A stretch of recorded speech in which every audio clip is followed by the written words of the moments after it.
I had experienced all the weather. I had the mechanical issue with my derailleur. I had the run-in with the locals.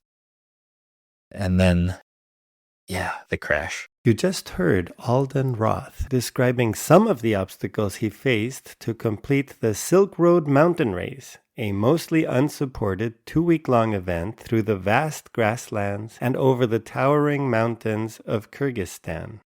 As you will hear in the episode, participating in such a demanding race with relatively little previous bikepacking experience perfectly fits Alden's philosophy, which he describes like this. That's my life story, man, diving in headfirst.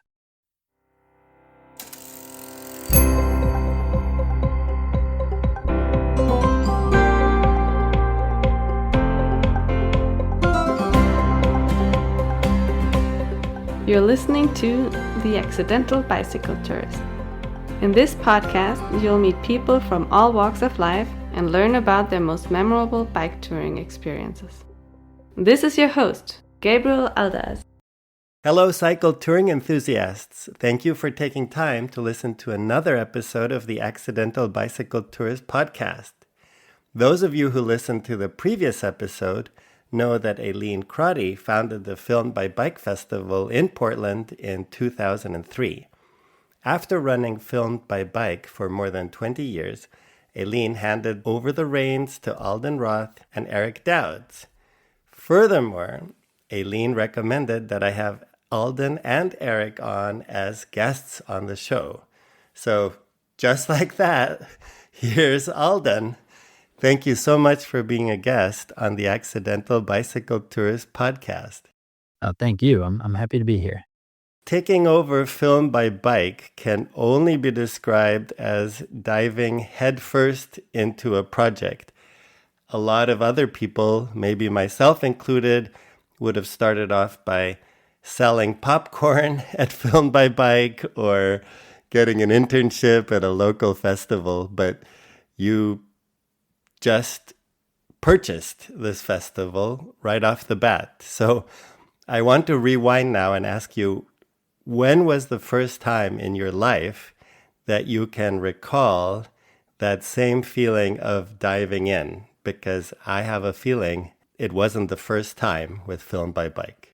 You are correct, yeah. It's interesting. I seem to have a pattern where I dive in headfirst into things that I have no business diving into. I think it's a lot of fun because along the way, I get to learn everything I don't know and also learn my strengths and my weaknesses and bring other people in to help me out. It's a fun way to learn. I don't think it's for everybody, but it's really exciting for me. I sort of like when these big new opportunities overwhelm my life and I really have to give them everything that I have. Film by Bike is just the next version of that, and it's been really exciting, stressful at times. I've learned a ton. Yeah, the first time it happened, I think it was probably in college. I went to school in Pittsburgh, Pennsylvania, and I went to a little college called Point Park University where I studied film.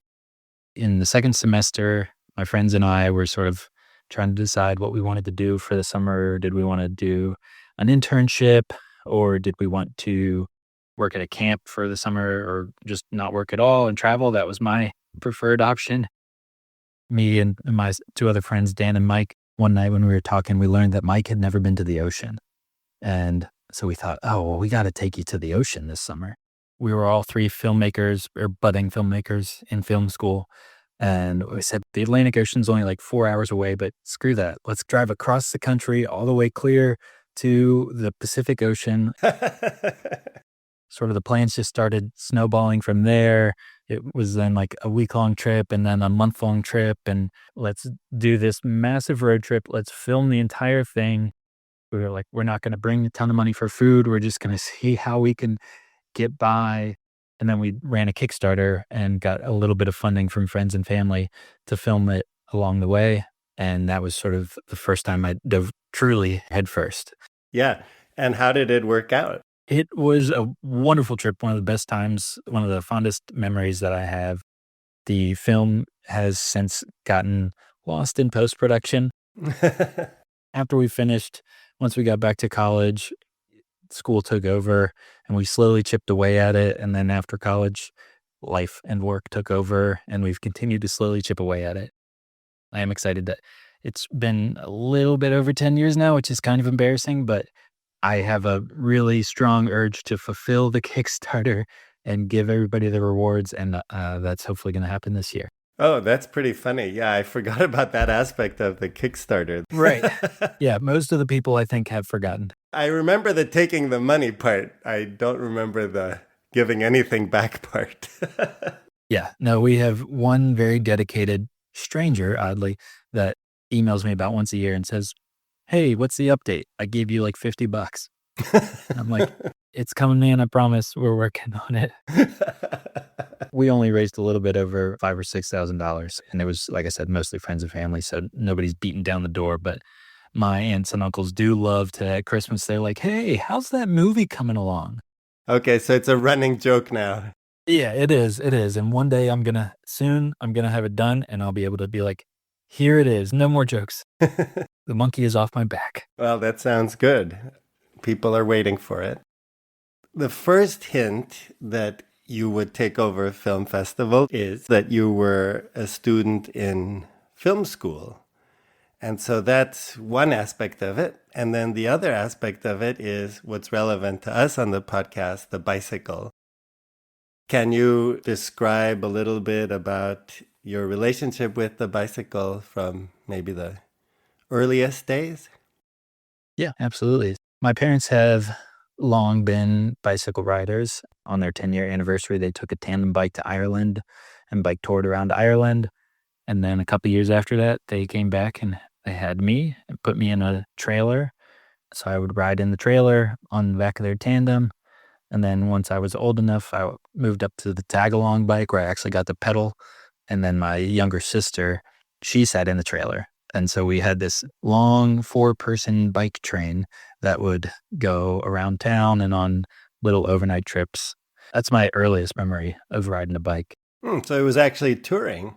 Yeah, well, you could call it touring. We hopped on the local rail trail and rode, I think, 20 or 25 miles and stayed at a hotel. Okay. And then rode back the next day. Okay.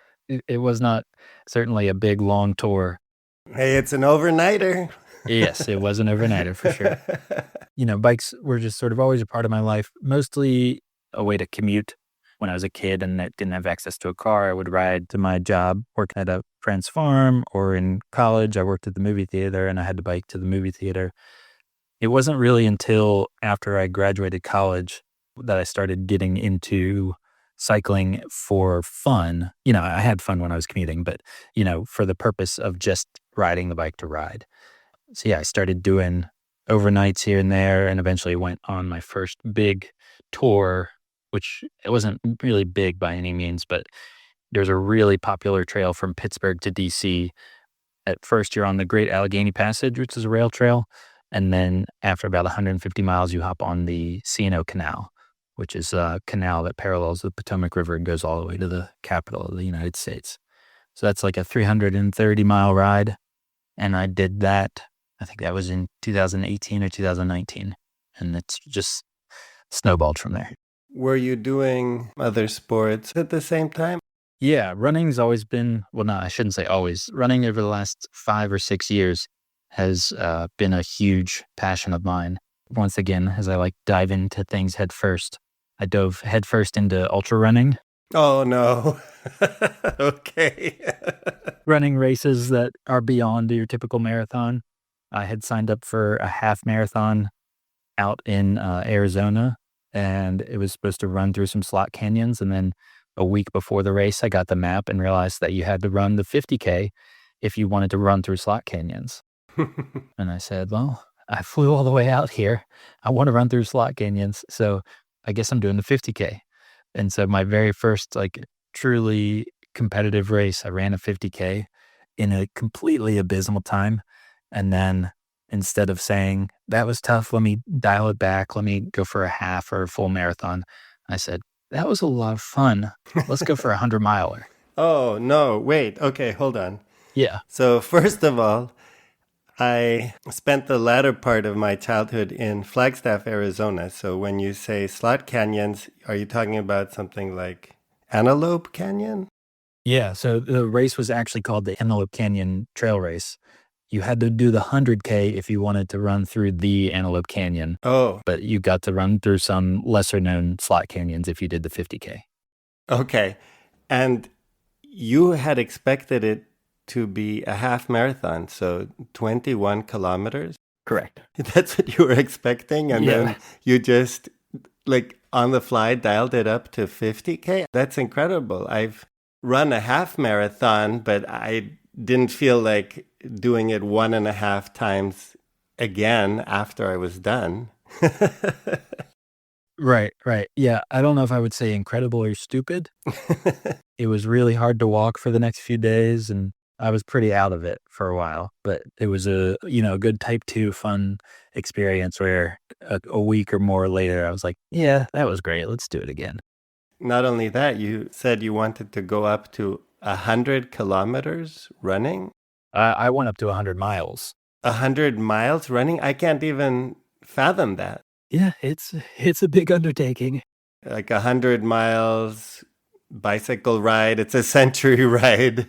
That's an achievement to do a century ride, but to run a century, help me out here.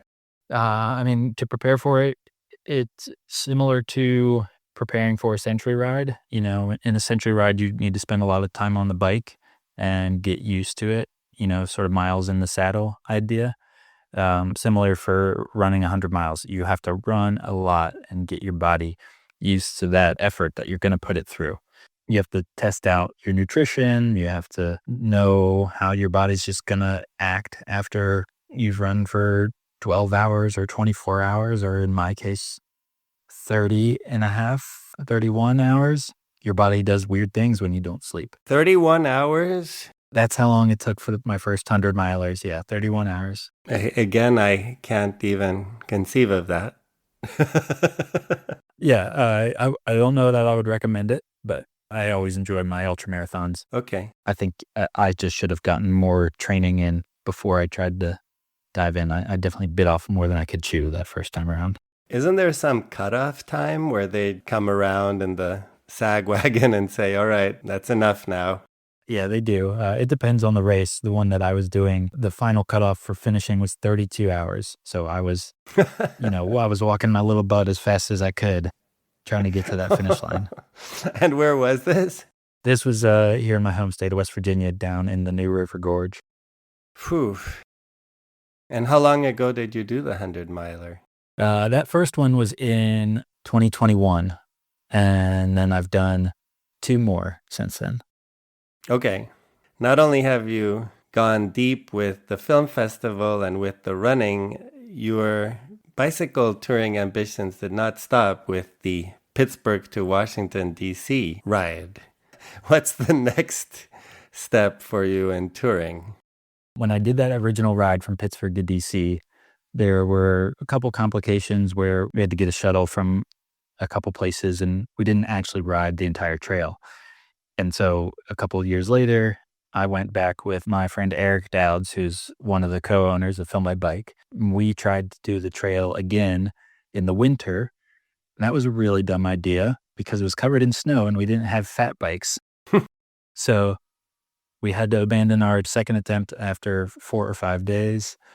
And then finally, another year or 2 after that, I said, I'm going to do this. I gotta finally scratch this itch, get this trail done. So I did it in 3 days in sort of a time trial fashion. But I was fully loaded with panniers and camping equipment and food and everything. So it was not fast in the way that time trials normally are. It was just long days in the saddle. And I really liked that aspect of riding all day and seeing how far I could move purely under my own effort. As far as your tours go, was that how it went? You did the attempt 1, attempt 2, and attempt 3, or did you have other tours that were mixed in there as well? I did other little tours, but they were never really anything big. It was usually just weekenders, overnights, Every now and then I would try to ride to a place, if my family was going on vacation somewhere nearby, I would try to ride to them. Most of the time, I would have mechanical failures or carry too much weight and have to be saved. I've always just sort of loved the process of it, even if things don't go according to plan. Your family's like, oh no, Alden's trying to ride again, and we had to go bail him out. Yeah, luckily they're very nice about it. Once you accomplish that, Pittsburgh to DC, you set your eyes on some other goals. After finally accomplishing that, I really started getting more into bikepacking, learning just more about that subtle difference between bike touring and bikepacking, carrying everything, but not carrying so much, trying to carry things a little lighter, going more off the beaten path on dirt roads or single track roads or trails. And I had always wanted to compete in the Silk Road Mountain Race, which is a 2,000 kilometer race in Kyrgyzstan. And you have generally 15 days to do it.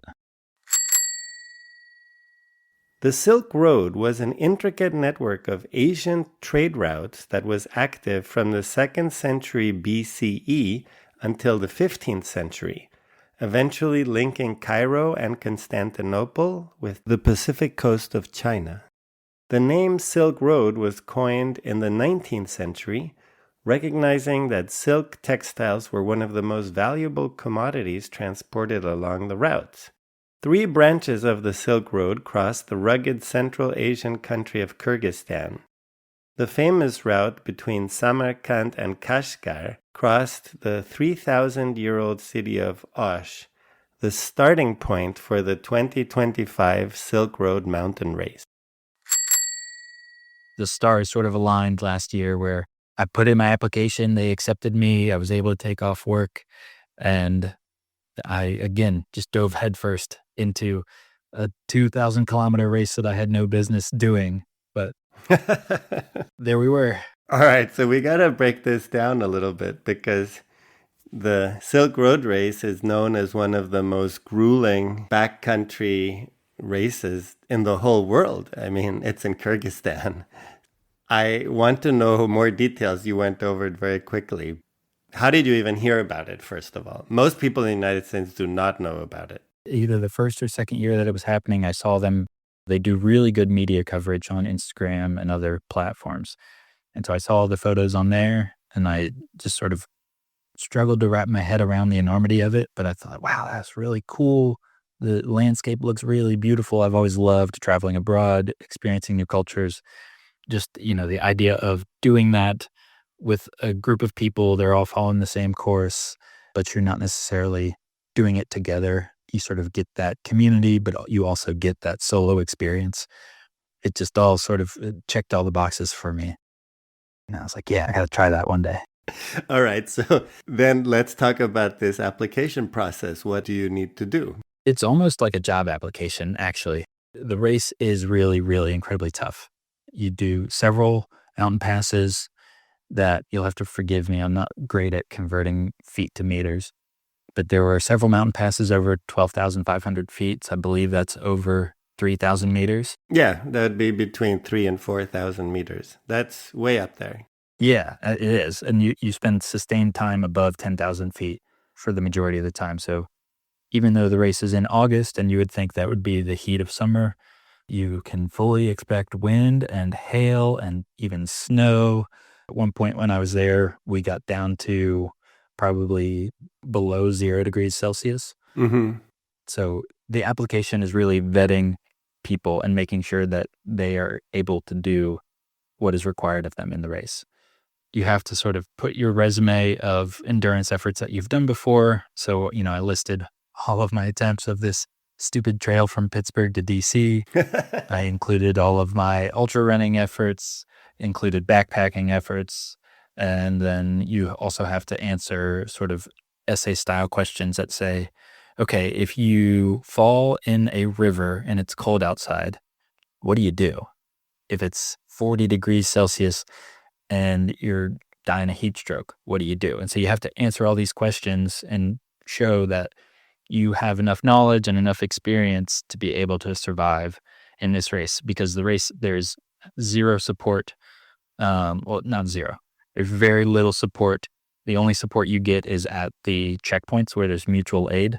But beyond that, you are fully self-sufficient. You have to carry all your own food, do all of your own lodging, and you can stay at guest houses when they are available, but those are few and far between in Kyrgyzstan. So most of the time you're camping and you have to have your own food. You stop at these little shops and get groceries and whatnot. But it's not like with ultra marathons, they have aid stations where they're cooking burritos and quesadillas and bacon.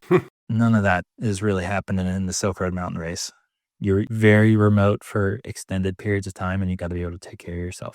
Okay, so you submitted the application and you just heard, congratulations, you've been selected. Please show up at this place at this time? Pretty much, yeah. You have to pay an entry fee and then you show up, yeah. Nelson Trees is the race director. He does a great job of giving everybody all the information they need. But yeah, you're on your own in terms of getting to the start line. Last year it was in Bishkek. So we just flew straight into the capital of Kyrgyzstan. And then I hung out for a few days. I did a little touring near Bishkek. I did like a 6-day tour just to sort of get acclimatized, because here in West Virginia, I'm at about 150 meters. And the race started at 1,000 meters. And like I said, it went straight up from there. On the first day, about 100K in. The first pass was at 12,500 feet, so almost 4,000 meters. Yeah, you get there and he says, okay, counts down from 10 and the race is on.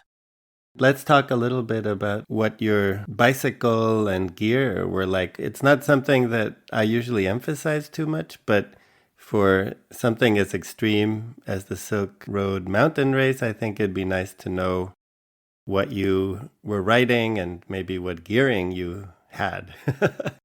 Sure, yeah. Nelson, the race director, he recommends that you ride on a hardtail with 29-inch wheels. I could only get my hands on a hardtail with 27.5-inch wheels. So that's what I rode on. It was a specialized fuse that was sort of a hand-me-down from a friend. It had a dropper post, which really came in handy for some of the gnarly descents. I had a 1x9 setup for my drivetrain. I had a 30-tooth ring on the front, and the back I had 11 to 50. Oh, okay. 50 is big. Yeah, the 50 came in handy a lot.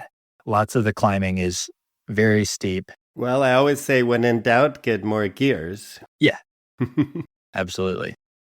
My drivetrain was a little bit jerry-rigged, but it worked out. Although on the third day, the bead screw that holds the tension and keeps your shifting proper, that broke. And I had to super glue it back together. Oh, where did you have super glue? I had super glue just because, I had a little patch kit in case I got a cut in my tire. Mm-hmm. So I had super glue for that.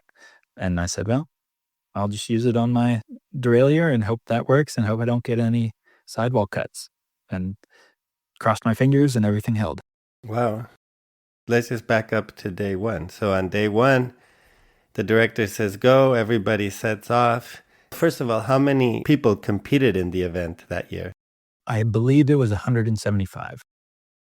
And did the pack thin out fairly soon, or were you within sight of other people for most of the day? I imagine that with such a large number that somebody was probably riding close to your pace.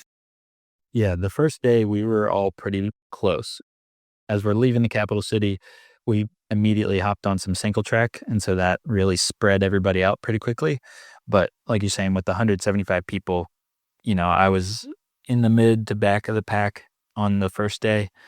And because the majority of that first day is just this massive climb, people really aren't getting super far ahead. On that climb, I was yo-yoing with a bunch of people, saying hi, getting to know everybody.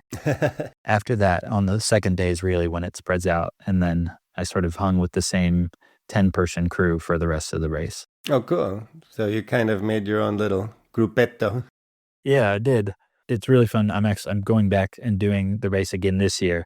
And so are 3 of the people from that group. So it's like really exciting. It'll sort of be a little reunion of our friends. Oh, nice. So this August, you are going back. Yep. So nice I did it twice. Or I will do it twice. Yeah, you will do it twice. And for accommodations, did you have some ultra light tent and sleeping bag? Yeah, I had an ultralight tent, a single person tent that was super easy to set up. The sleeping bag was a hand-me-down that could have been lighter and smaller, but I didn't feel like dropping $300 or $400 on a new sleeping bag. So some lessons learned. We'll see what happens with this second go round. But yeah, I mean, the camping, that was some of the best parts of it for me. I've always loved camping. I love spending the night in the outdoors. And in Kyrgyzstan, it was really, really fun and exciting because, when you got too tired to keep biking, you sort of just like looked around, found a flat spot, and there was home. Here in the US, you have to be very specific and intentional about where you camp unless you want to get, a little knock at the middle of the night and asking you to move along. But in Kyrgyzstan, you're so remote and out there that nobody's going to bother you. Although I must say, if the temperature gets down to freezing and you don't have an adequate sleeping bag, that can get a little uncomfortable. Were you just wearing everything you had at that point? No, I had a sleeping bag and it was warm enough. It was just giant. Oh, okay. It didn't pack down very small. I didn't have an appropriate stuff sack for it, and it was just thick and heavy, but I was warm. Don't get me wrong, I was warm. I see. That's good. Day 3, you had this mechanical, but thanks to the super glue, you were back on the road. How were you holding up physically at that point with the kilometers, the high altitude? Were you just fine, or was it a bit of a struggle? No, the first 3 days I was pretty good. I was in good shape.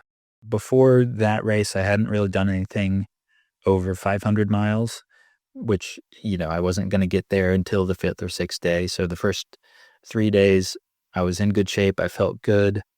But then I woke up on day 4 and I had really terrible food poisoning. Oh, no. Yeah, it was bad. I rode maybe 50 kilometers that day.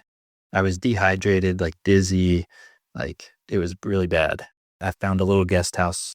I stayed there and slept for about 18 hours and woke up and I said, okay, I think I can keep going. Wow. Yeah, at that point I was dead last. We have trackers that you can see all the dots. There was one other person at that guest house with me and he ended up dropping out that day. But the next closest person was like 30 or 40K in front of me. I was very far behind and had a lot of ground to cover. You had a miraculous recovery the next day and made up some ground. This is day 5. You had a very long day then? I did, yes. I don't remember exactly. It was probably almost 100 miles that I rode that day to the next town. And then I stayed at a guest house again that night just to sort of recover a little bit more. And then it was really off to the races. I had to cover nearly 100 miles every day for the rest of the time in order to stay on track. Right. So that's 160 kilometers a day. Yeah. Thank you for that math. We're going back and forth, I noticed, between the metric and the English units, but that's okay. I think listeners are used to it. Right. I know more people are used to the kilometers in the grand scheme of things. So I try to get into it when I can, but I don't always have it top of mind. Yeah, that's all right. The huge distances that you had to cover. This is all over, I am sure, gravel roads, single tracks, animal paths with a lot of altitude climbed, I'm sure, up and down, up and down. Yeah. The total elevation gain over the entire race was, I think, 95,000 I'm worried about what's next. feet. Oh, feet. Okay. Yeah. Okay, not meters at least. Feet. Yeah. It's like 30,000 meters, I think. Oh my gosh, that's still huge, Alden. Yes.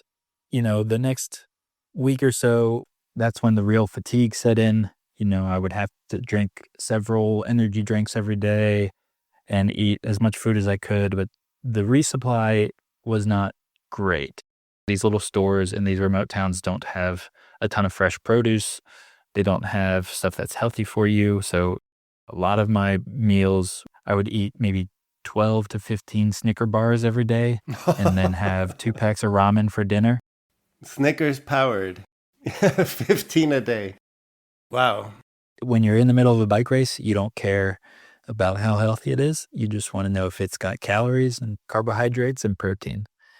And Snickers has all that. So it's like the magic food. Right. The energy drinks were from Russia, so you couldn't really tell what was in them, if there was illicit drugs or how much caffeine. Vodka. Yeah, you had no telling. You were just hoping that you didn't have a heart attack. Yeah. If you had asked me, I would have thought that such a organized race would at least have some nutrition provided, but that was not the case. There's a little bit. So there were 3 checkpoints that we had to hit along the way. And at the checkpoint, it was generally at a yurt camp. The locals would cook meals for us. So it would be some rice and vegetables with some meat if you wanted it. After my stomach bug, I said no more meat. I'm staying away from that. They had noodle dishes. They had rice dishes. And then if you got to a bigger city, they would have proper restaurants where you could get good meals. I think we only really went through like 3 or 4 major cities. So there was a lot of time where it was just like Snickers and potato chips and bread, and that's it. So you just have to go to some little convenience store and pick up whatever they had. Yeah, correct. Sometimes they would have tinned fish, like tuna or sardines, and that's when you were like, oh, okay, cool, some real food. Or every now and then they would have yogurt, and that was a delicacy. Oh. Right. What happened next? What day are we up to now? I plodded along for the majority of the time, but the whole time when you look at the tracker, it has a snail. And so the snail is sort of the slowest time that you can maintain in order to meet the finish line. And so on day 12 or 13, I'm still in good shape, but the snail is catching up. What I had waiting for me was Shamsi Pass, which on the right of GPS file, there's a little exclamation point that gives you a warning about Shamsi Pass. And it says, be prepared for 20 kilometers of hike-a-bike. Oh my gosh. Yeah. When I finally get there, and like you said earlier, you said animal paths, I was following a literal goat path on the side of the mountain. It was huge rocks. You really couldn't ride. You had to carry your bike over all these big boulders. And then there were several stream crossings. I had sort of gotten in a rhythm. Kyrgyzstan has so many of these little stream crossings. I didn't take my shoes and socks off to keep myself dry, because if you did that for every single crossing, you would never get anywhere. You'd move at like 2 miles an hour. So I was riding through these stream crossings, having to walk through some of the longer and deeper ones. And as I got really close to the pass, which I believe was like 11,000, 12,000 feet, I'm a couple hundred feet from it, and out of nowhere, a snowstorm hits. And it is like a blizzard. Like I can't see more than 20 feet in front of me. My legs are cold from going through these creeks and these rivers. I can't see anything. I'm having to carry my bike, not creating enough body heat. And the sun is setting. I'm on the side of a mountain. There's sort of like a 30-degree pitch. There's no chance that I'm going to make it over the pass in the daylight without being cold. And so I just sort of made an emergency decision. I was like, I have to bivvy here. I can't feel my toes anymore, so I need to get them out of these cold socks. I need to get into my sleeping bag and just sort of hunker down and hope that this passes and hope I have all my toes in the morning. Oh, wow. That was probably the scariest part of the whole thing. I'd been moving so slow that day, and the sudden change in weather was very scary. I've been in a lot of places where it's very hard physically, but this was sort of the first thing where it was like, I have no control over the weather. And I have put myself in danger by having cold feet in the middle of a snowstorm. I had a satellite, a Garmin inReach, that I was able to do satellite texting with.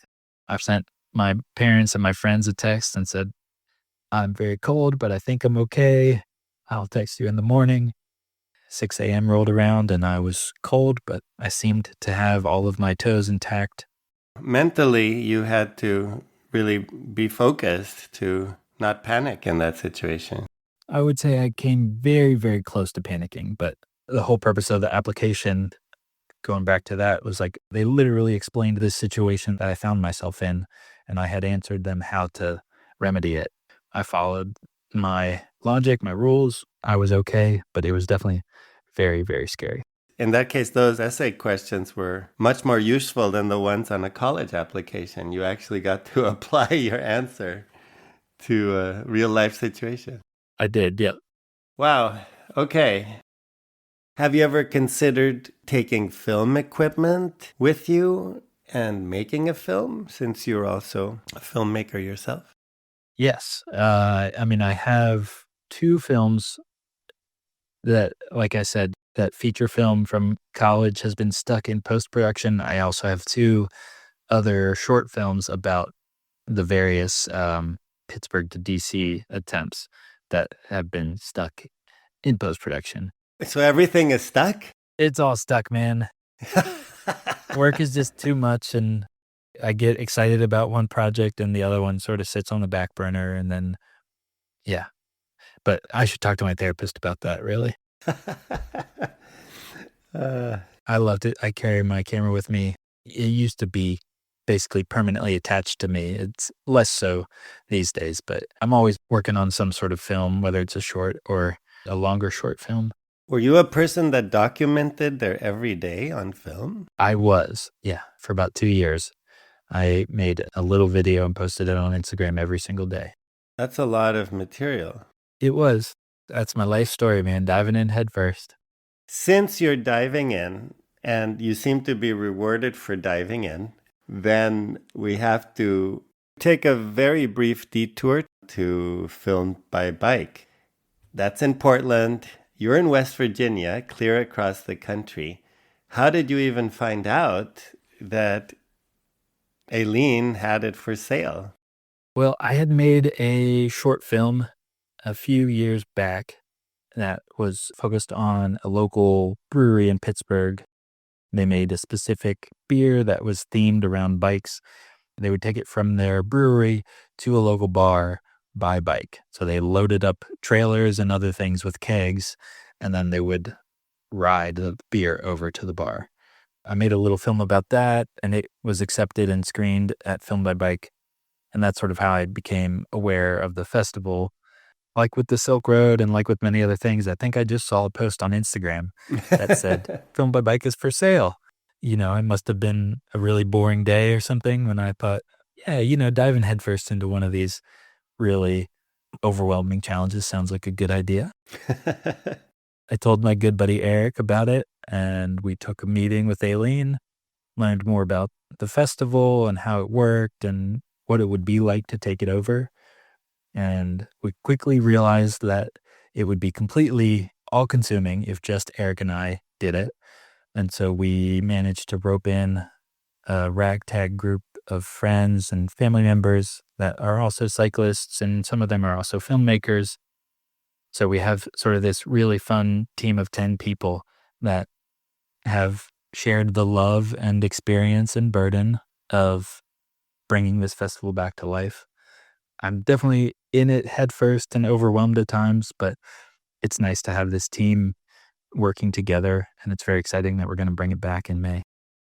Your friend Eric is someone you mentioned you had toured with on one of your attempts from Pittsburgh to DC, and he's also one of the co-owners of Film by Bike now. So I think it'd be worth sharing just a little bit about Eric and how you know him.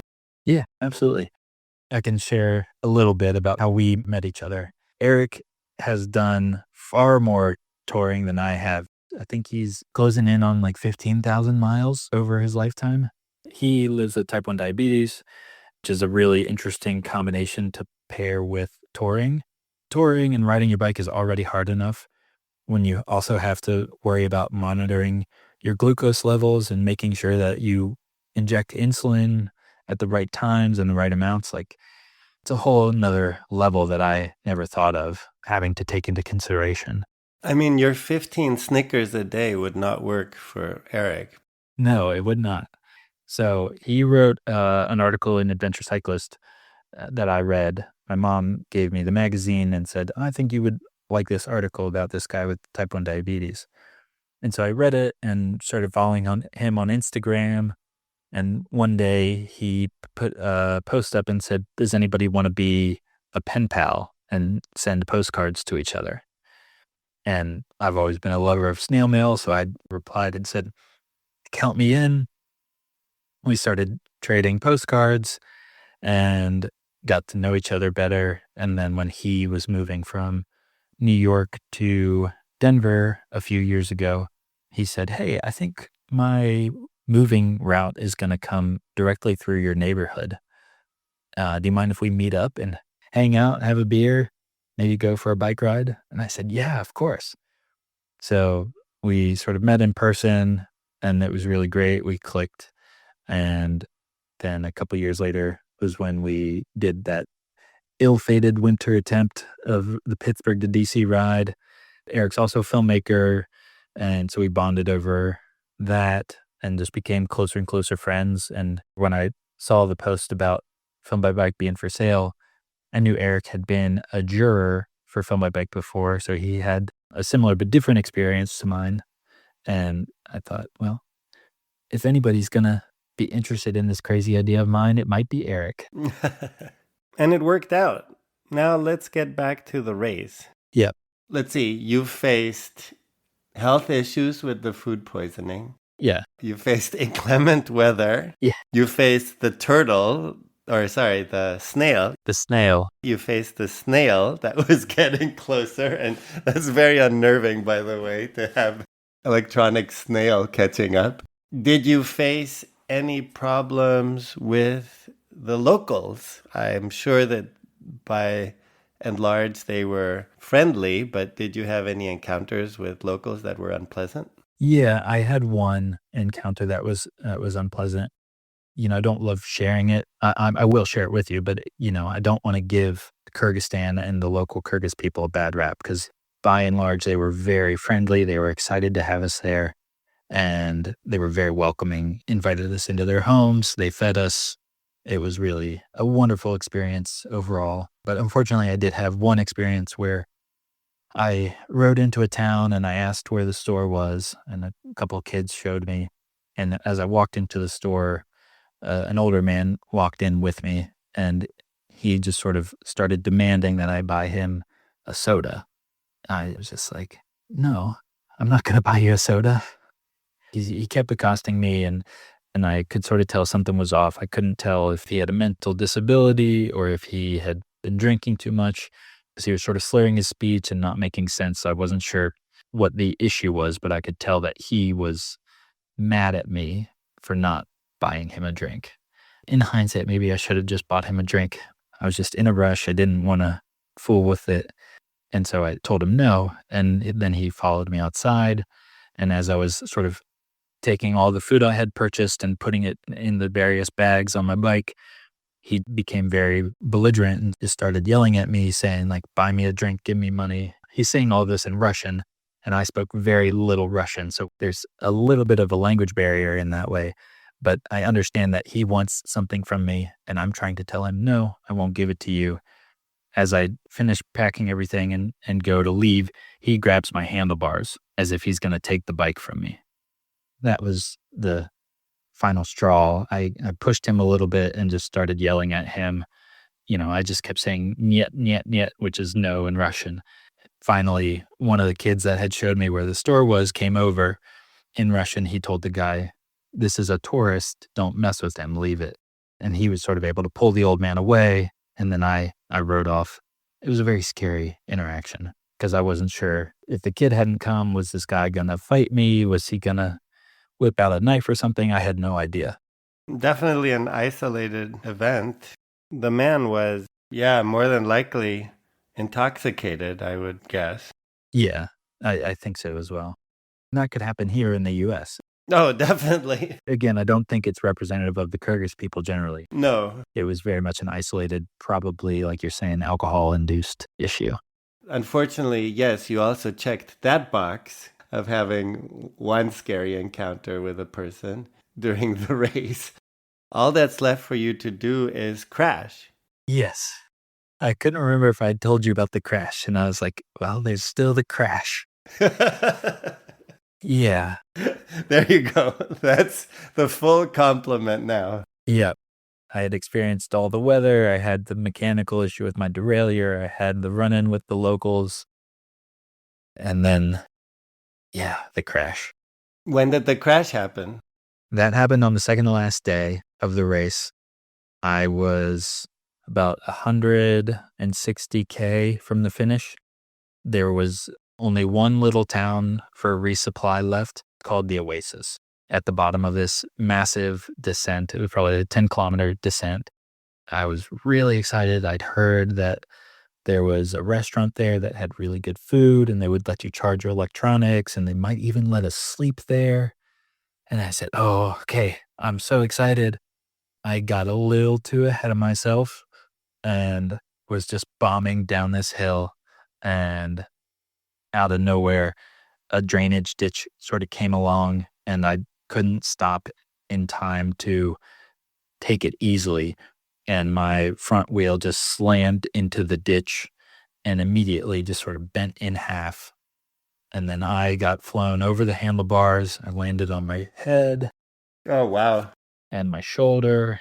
I had all these cuts on my hand. I had this huge, like my left leg, pretty much the entire upper half of my left leg was one massive bruise. But very luckily, I didn't have a concussion. I didn't break anything other than my bike. And your helmet? My helmet too. I didn't know about my helmet being broken at the time. It was broken. I found that out later. Yeah. Yeah. It's definitely broken, but better my helmet than my head. That's what they're there for. Yes. Yep. I jumped up, I ran back to the bike, and I just looked at the wheel. In midair as time sort of froze.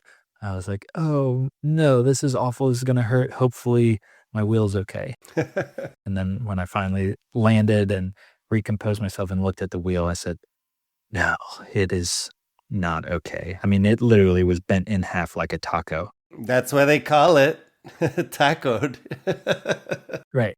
And the impact was so strong that even the disc brake, the disc rotor, had bent in half. Spokes were broken.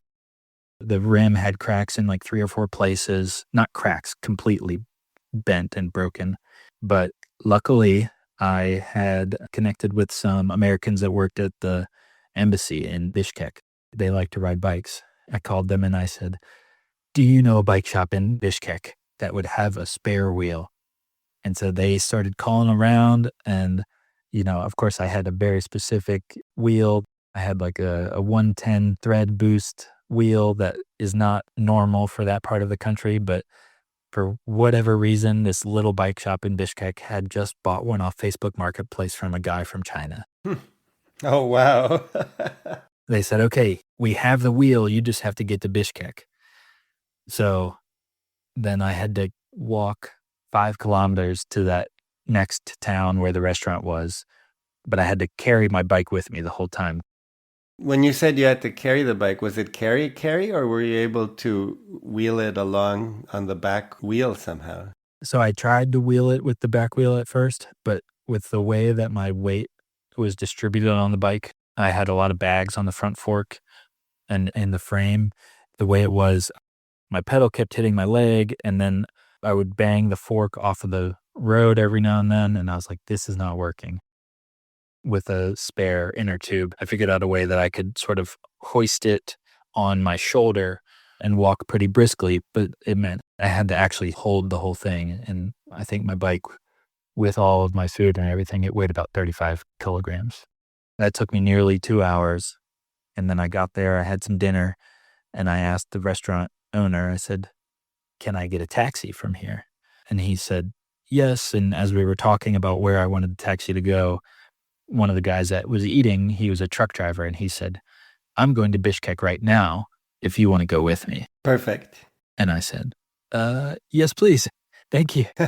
So we threw my bike in the back of his truck, and then he drove me to Bishkek.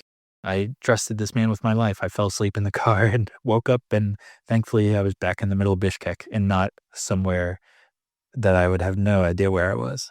So the truck took me from the Oasis to Bishkek. And then I got my bike fixed in Bishkek and then got a taxi back to the Oasis. And then I rode the last 160 kilometers. Yeah, I think this is a young man's endeavor. The way I do it, yes. I ended up riding the last bit of the race with a man named Mark from England, and he was in his 60s. There were definitely some people up there in age, but young in heart, and they really pushed it, and they made a good show of it as well. And in terms of the race rules, the detour was allowed. So I rode the entire course. If you needed to go to the capital city to get your wheel fixed, like I did, you're allowed to have a car help you to and from. Got it. In previous races, I know that Alan Shaw, he had a crash and he broke his hand. And so he very similarly took a taxi from the Oasis to Bishkek, got his hand fixed up, got a taxi back to the Oasis, and then finished the ride in the same fashion. We didn't skip any of the actual route, and so we were still allowed to get a finish. I have no idea who Alan Shaw is. Oh, man. He used to do their podcast, the Silk Road podcast. Oh, okay. I don't know about the Silk Road podcast. It's a great podcast. Oh, okay, cool. It seems like this oasis, it sounds tempting, but it's a death trap. Yeah, I think you have that right. It's like, okay, only 160K left, only one more day of riding. Let me just get to the Oasis and relax. And then your excitement gets the better of you. Yeah, you're so desperate for any kind of amenities that you lose focus and then crash. Yeah. Wow, that is just an incredible story. So many things had to align. But that happens sometimes. In the oddest circumstances, things kind of line up and the universe conspires to allow you to finish, which is great. Yeah. I think that's sort of the beauty of bike packing and bike touring is like things that shouldn't happen or shouldn't work, they do, because you're out there doing this great thing and people that you meet, they see that, or maybe they see something of themselves in you and they just want to help you. Even if it's totally inconvenient for them, they're like, I don't care. You can stay at my house tonight. I'll cook you dinner too. No, you can't pay me. And it's like, wait, are you sure? Well, the hospitality in that part of the world is actually well known to bicycle travelers. Absolutely. What happens when you finish? Is there any kind of ceremony or any kind of event where everybody can meet up one last time before going to their different parts of the world, the people that you saw along the road the whole time? How is that when it's all done? So they do have a finisher's party on the evening of the last day of the race. Sadly, I had to miss that because I was still riding my bike. I did technically finish outside of the official time window, and I didn't get to experience the finisher's party, but I heard it was really epic. They obviously congratulate the winners, and then they highlight some of the other people that, didn't win, but had really important or impactful experiences. I was sad to miss that, but then the next day when I arrived at the finish line, Nelson Trees, the race director, he was there. And I said, man, I'm sorry I missed it. And he said, that's all right. You finished the ride. That's the important thing. It was sort of a double-edged sword of, I didn't get to see the party and say a final farewell to all my friends, but I did finish and I got that acknowledgement from Nelson. And so that was really special. Hopefully this second go around, I'll actually be at the finish party, knock on wood. That's what I was going to say. That's a reason to go back this summer. When you said winner, it just kind of blew my mind. I had completely forgotten that, yeah, of course, it's a race, so there is a winner. But I can't even imagine what it's like to win the race. It's hard to imagine just completing it. But yeah, somebody won. They did. Yeah. I mean, the race took me a little bit over 15 days to complete. The winner finished in a little bit over 6 days. What? Yeah, so he averaged 200 miles a day, and I think he said he slept only 2 hours every night. And that is just, that's a different, that person is a beast. I don't even know how to comprehend that. No, and you're someone who does ultra running, so if you don't comprehend it, then most people certainly will not. That is insane. I can't imagine how you can push your body that far. Me too. It seems like Instagram has been a pretty important part of your life. You've at one point posted daily on Instagram for 2 years. You also said that that's how you found out about the Silk Road mountain race and how you met your good friend Eric. So for listeners who are interested in following your exploits, can you share your Instagram? It's Alden Roth 2. So my first and last name and then the number 2. And don't ask me why I wasn't Alden Roth 1. I can't remember. I made it 15 years ago. There must have been another Alden Roth. And I thought, yeah, I'll just be Alden Roth 2. But then it worked out. My cap in Silk Road, I had the number 2 cap. So for once in my life, I was Alden Roth 2. Oh, nice. Okay, well, that answers that question. And then the last question, I guess, and maybe it's a reason why you are going back, but do you have any regrets about the first experience? Yes, I do. I think in the middle of it, I got a little caught up with like, okay, I need to beat the snail. I need to make it to the finish line on time. And so there were a handful of instances where I wish I had lingered. I really love finding swimming holes and going swimming in the swimming holes. And I passed 2 or 3 really epic swimming holes that I did not get off my bike. I did not get in them. I said, that'll waste too much time. It's hard to say how things would have gone had I slowed down and spent some time in a swimming hole. Maybe my legs would have felt a little fresher. Maybe my mind would have been a little clearer. Or maybe, the stars just would not have aligned for me to crash my front wheel. We'll never know. But I think the thing that I will pay a little closer attention to the second go around is if I see that swimming hole again, I'll stop and get in it for maybe even just 5 minutes. I think that would be really great. It sounds great. Absolutely. I'm very excited to go back. Hopefully I will train a little better. I've got 1 year of Russian lessons under my belt. So hopefully a second year, I'll be able to talk a little bit more. Oh, wow. Yeah, I can't say much. I can say, where's the store? I need to use the restroom. So we're working on it. Mm-hmm. But I'm really excited that I'm going to have so many friends when I go back this year. So it should be a great time.